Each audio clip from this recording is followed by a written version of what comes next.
श्रीमद् भागवत महापुराण स्कंद 5वां अध्याय 1। प्रिय व्रत चरित्र। राजा परीक्षित ने पूछा, मुने, महाराज प्रिय व्रत तो बड़े भगवत भक्त और आत्मा राम थे। उनकी गृहस्थ आश्रम में कैसे रुचि हुई, जिसमें फंसने के कारण मनुष्य को अपने स्वरूप की विस्मृति होती है और वह कर्म बंधन में बंध जाता है। विप्रवर, निश्चय ही ऐसे निसंग महापुरुषों का इस प्रकार गृहस्थ आश्रम में अभिनिवेश होना उचित नहीं है। इसमें किसी प्रकार का संदेह नहीं है कि जिनका चित्त पुण्य कीर्ति श्री हरि के चरणों की शीतल छाया का आश्रय लेकर शांत हो गया है, उन महापुरुषों की कुटुंब आदि में कभी आसक्ति नहीं हो सकती। ब्राह्मण, मुझे इस बात का बड़ा संदेह है कि महाराज प्रियव्रत ने स्त्री, घर और पुत्र आदि में आसक्त रहकर भी किस प्रकार सिद्धि प्राप्त कर ली और क्यों कर उनकी भगवान श्री कृष्ण में अविचल भक्ति हुई। श्री शुकदेव जी ने कहा, राजन, तुम्हारा कथन बहुत ठीक है। जिनका चित्त पवित्र कीर्ति श्री हरि के परम मधुर चरण कमल मकरंद के रस में सराबोर हो गया है, वे किसी विघ्न बाधा के कारण रुकावट आ जाने पर भी भगवत भक्त परम हंसों के प्रिय श्री वासुदेव भगवान के कथा श्रवण रूपी परम कल्याणमय मार्ग को प्रायः छोड़ते नहीं। राजन, राजकुमार प्रियव्रत बड़े भगवत भक्त थे। श्री नारद जी के चरणों की सेवा करने से उन्हें सहज में ही परमार्थ तत्व का बोध हो गया था। वे ब्रह्म सत्र की दीक्षा निरंतर ब्रह्म अभ्यास में जीवन बिताने का नियम लेने वाले ही थे कि उसी समय उनके पिता स्वयंभू मनु ने उन्हें पृथ्वी पालन के लिए शास्त्र में बताए हुए सभी श्रेष्ठ गुणों से पूर्णता संपन्न देख राज्य शासन के लिए आज्ञा दी। किंतु प्रियव्रत अखंड समाधि योग के द्वारा अपनी सारी इंद्रियों और क्रियाओं को भगवान वासुदेव के चरणों में ही समर्पण कर चुके थे। अतः पिता की आज्ञा किसी प्रकार उल्लंघन करने योग्य न होने पर भी यह सोचकर कि राज्य अधिकार पाकर मेरा आत्म स्वरूप स्त्री, पुत्र आदि असत प्रपंच से आच्छादित हो जाएगा, राज्य और कुटुंब की चिंता में फंसकर मैं परमार्थ तत्व को प्रायः भूल जाऊंगा, उन्होंने उसे स्वीकार न किया। आदिदेव स्वयंभू भगवान ब्रह्मा जी को निरंतर इस गुणमय प्रपंच की वृद्धि का ही विचार रहता है। वे सारे संसार के जीवों का अभिप्राय जानते रहते हैं। जब उन्होंने प्रियव्रत की ऐसी प्रवृत्ति देखी, तब वे मूर्तिमान चारों वेद और मारीची आदि पार्षदों को साथ लिए अपने लोक से उतरे। आकाश में जहां तहां विमानों पर चढ़े हुए इंद्र आदि प्रधान देवताओं ने उनका पूजन किया तथा मार्ग में टोलियां बांधकर आए हुए सिद्ध, गंधर्व, साध्य, चारण और मुनि जन ने सत्वन किया। इस प्रकार जगह जगह आदर सम्मान पाते वे साक्षात नक्षत्रनाथ चंद्रमा के समान गंधमादन की घाटी को प्रकाशित करते हुए प्रियव्रत के पास पहुंचे। प्रियव्रत को आत्मविद्या का उपदेश देने के लिए वहां नारद जी भी आए हुए थे। ब्रह्मा जी के वहां पहुंचने पर उनके वाहन हंस को देखकर देव ऋषि नारद जान गए कि हमारे पिता भगवान ब्रह्मा जी पधारे हैं। अतः वे स्वयंभू मनु और प्रियव्रत के सहित तुरंत खड़े हो गए और सबने उनको हाथ जोड़कर प्रणाम किया। परीक्षित, नारद जी ने उनकी अनेक प्रकार से पूजा की और सुमधुर वचनों में उनके गुण और अवतार की उत्कृष्टता का वर्णन किया। तब आदि पुरुष भगवान ब्रह्मा जी ने प्रियव्रत की ओर मंद मुस्कान युक्त दया दृष्टि से देखते हुए इस प्रकार कहा। श्री ब्रह्मा जी ने कहा, बेटा, मैं तुमसे सत्य सिद्धांत की बात कहता हूँ, ध्यान देकर सुनो। तुम्हें अप्रमेय श्री हरि के प्रति किसी प्रकार की दोष दृष्टि नहीं रखनी चाहिए। तुम्ही क्या, हम महादेव जी, तुम्हारे पिता स्वयंभू मनु और तुम्हारे ये गुरु महर्षि नारद भी विवश होकर उन्हीं की आज्ञा का पालन करते हैं। उनके विधान को कोई भी देहाधारी ना तो तप, विद्या, योग बल या बुद्धि बल से, ना अर्थ, ना धर्म की शक्ति से और ना स्वयं या किसी दूसरे की सहायता से ही टाल सकता है। प्रियवर, उसी अव्यक्त ईश्वर के दिए हुए शरीर को सब जीव जन्म, मरण, शोक, मोह, भय और सुख दुख का भोग करने तथा कर्म करने के लिए सदा धारण करते हैं। वत्स, जिस प्रकार रस्सी से नथा हुआ पशु मनुष्य का बोझ ढोता है, उसी प्रकार परमात्मा की वेद वाणी रूप बड़ी रस्सी में सत्व आदि गुण, सात्विक आदि कर्म और उनके ब्राह्मण आदि वाक्यों की मजबूत डोरी से जकड़े हुए हम सब लोग उन्हीं की इच्छा अनुसार कर्म में लगे रहते हैं और उसके द्वारा उनकी पूजा करते रहते हैं। हमारे गुण और कर्मों के अनुसार प्रभु ने हमें जिस योनि में डाल दिया है, उसी को स्वीकार करके वे जैसी व्यवस्था करते हैं, उसी के अनुसार हम सुख या दुख भोगते रहते हैं। हमें उनकी इच्छा का उसी प्रकार अनुसरण करना पड़ता है जैसे किसी अंधे को आंख वाले पुरुष का। मुक्त पुरुष भी प्रारब्ध का भोग करता हुआ भगवान की इच्छा के अनुसार अपने शरीर को धारण करता ही है।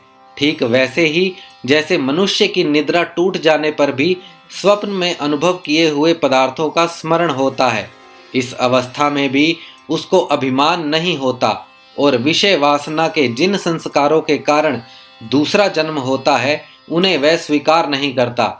जो पुरुष इंद्रियों के वशीभूत है, वह वन वन में विचरण करता रहे तो भी उसे जन्म मरण का भय बना ही रहता है, क्योंकि बिना जीते हुए मन और इंद्रिय रूपी उसके 6 शत्रु कभी उसका पीछा नहीं छोड़ते।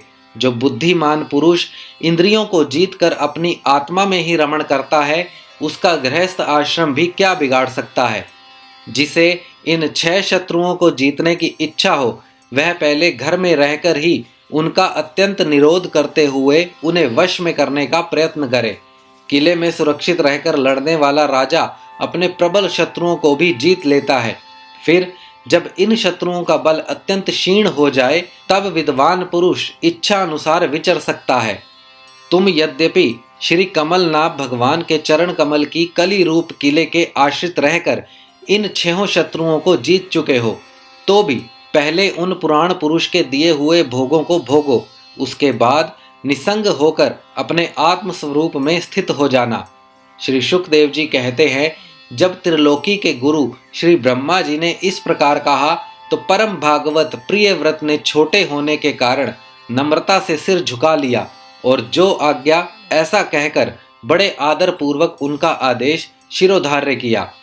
तब स्वयंभू मनु ने प्रसन्न होकर भगवान ब्रह्मा जी की विधिवत पूजा की। इसके पश्चात वे मन और वाणी के अविषय अपने आश्रय तथा सर्व व्यवहार अतीत पर ब्रह्म का चिंतन करते हुए अपने लोकों को चले गए। इस समय प्रियव्रत और नारद जी सरल भाव से उनकी ओर देख रहे थे। मनु जी ने इस प्रकार ब्रह्मा जी की कृपा से अपना मनोरथ पूर्ण हो जाने पर देव ऋषि नारद की आज्ञा से प्रियव्रत को संपूर्ण भूमंडल की रक्षा का भार सौंप दिया और स्वयं विषय रूपी विषैले जल से भरे हुए गृहस्थ आश्रम रूपी दुस्तर जलाशय की भोग इच्छा से निवृत्त हो गए। अब पृथ्वीपति महाराज प्रियव्रत भगवान की इच्छा से राज्य शासन के कार्य में नियुक्त हुए। जो संपूर्ण जगत को बंधन से छुड़ाने में अत्यंत समर्थ है, उन आदि पुरुष श्री भगवान के चरण युगल का निरंतर ध्यान करते रहने से यद्यपि उनके राग आदि सभी मल नष्ट हो चुके थे और उनका हृदय भी अत्यंत शुद्ध था, तथापि बड़ों का मान रखने के लिए वे पृथ्वी का शासन करने लगे। तदंतर उन्होंने प्रजापति विश्वकर्मा की पुत्री बहिर्ष्मिति से विवाह किया। उससे उनके 10 पुत्र हुए। वे सब उन्हीं के समान शीलवान, गुणी, कर्मनिष्ठ, रूपवान और पराक्रमी थे। उनसे छोटी उर्जस्वती नाम की एक कन्या भी हुई। पुत्रों के नाम अग्निध्र, इदम जिह्व, यज्ञबाहु, महावीर, हिरण्यरेता, घृतपृष्ठ, सवन, मेधातिथि, वितिहोत्र और कवि थे। ये सब नाम अग्नि के भी हैं। इनमें कवि, महावीर और सवन ये 3 नैष्टिक ब्रह्मचारी हुए। इन्होंने बाल्यावस्था से आत्मविद्या का अभ्यास करते हुए अंत में संन्यास आश्रम ही स्वीकार किया। इन निर्वृत्ति परायण महर्षियों ने संन्यास आश्रम में ही रहते हुए समस्त जीवों के अधिष्ठान और भव बंधन से डरे हुए लोगों को आश्रय देने वाले भगवान वासुदेव के परम सुंदर चरणाविंदों का निरंतर चिंतन किया। उससे प्राप्त हुए अखंड एवं श्रेष्ठ भक्ति योग से उनका अंतःकरण सर्वथा शुद्ध हो गया और उसमें श्री भगवान का आविर्भाव हुआ। तब देहादि उपाधि की निवृत्ति हो जाने से उनकी आत्मा की संपूर्ण जीवों के आत्मभूत प्रत्यागात्मा में एक ही भाव से स्थिति हो गई। महाराज प्रियव्रत की दूसरी भार्या से उत्तम, तामस और रैवत ये 3 पुत्र उत्पन्न हुए, जो अपने नाम वाले मनवंतरों के अधिपति हुए। इस प्रकार कवि आदि 3 पुत्रों के निवृत्ति प्रायण हो जाने पर राजा प्रियव्रत ने 11 अर्बुद वर्षों तक पृथ्वी का शासन किया। जिस समय वे अपनी अखंड पुरुषार्थमयी और वीरशालिनी भुजाओं से धनुष की डोरी खींचकर टंकार करते थे, उस समय डर के मारे सभी धर्मद्रोही न जाने कहाँ छिप जाते थे। प्राण प्रिया बहिर्ष्मिति के दिन दिन बढ़ने वाले अमोद प्रमोद और अभ्युत्थान आदि क्रीड़ाओं के कारण उसके स्त्री जनोचित हाव भाव, लज्जा से संकुचित मंद हास्य युक्त चितवन और मन को भाने वाले विनोद आदि से महामना प्रियव्रत विवेकहीन व्यक्ति की भांति आत्मविस्मृति से होकर सब भोगों को भोगने लगे, किंतु वास्तव में ये उनमें आसक्त नहीं थे।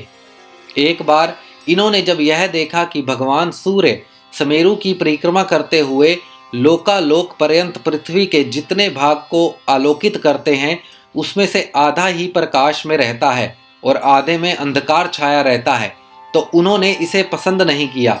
तब उन्होंने यह संकल्प लेकर कि मैं रात को भी दिन बना दूंगा, सूर्य के समान ही वेगवान एक ज्योतिर्मय रथ पर चढ़कर द्वितीय सूर्य की भांति उनके पीछे पीछे पृथ्वी की 7 परिक्रमाएं कर डाली।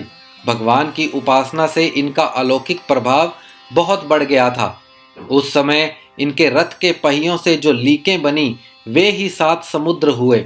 उनसे पृथ्वी में 7 द्वीप हो गए। उनके नाम क्रमशः जम्बू, पलक्ष, शालमली, कुश, क्रौंच, शाक और पुष्कर द्वीप हैं।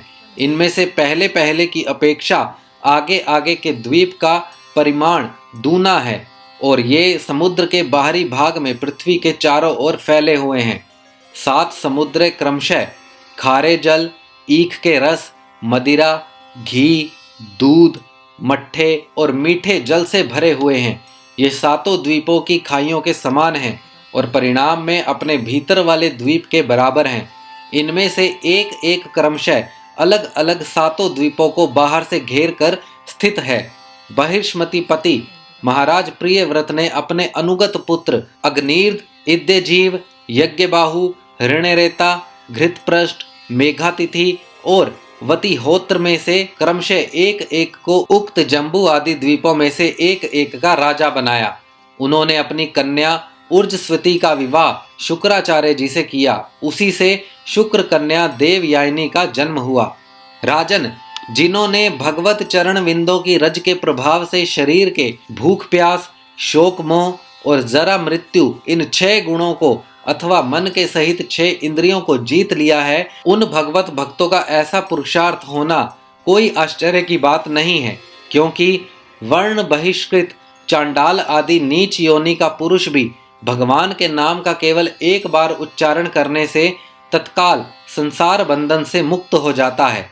इस प्रकार अतुलनीय बल पराक्रम से युक्त महाराज प्रियव्रत एक बार अपने को देव ऋषि नारद के चरणों की शरण में जाकर भी पुनः दैववश प्राप्त हुए प्रपंच में फंस जाने से अशांत सा देख मन ही मन विरक्त होकर इस प्रकार कहने लगे, ओह बड़ा बुरा हुआ, मेरी विषय लोलुप इंद्रियों ने मुझे इस अविद्याजनित विषम विषय रूप अंधकूप में गिरा दिया।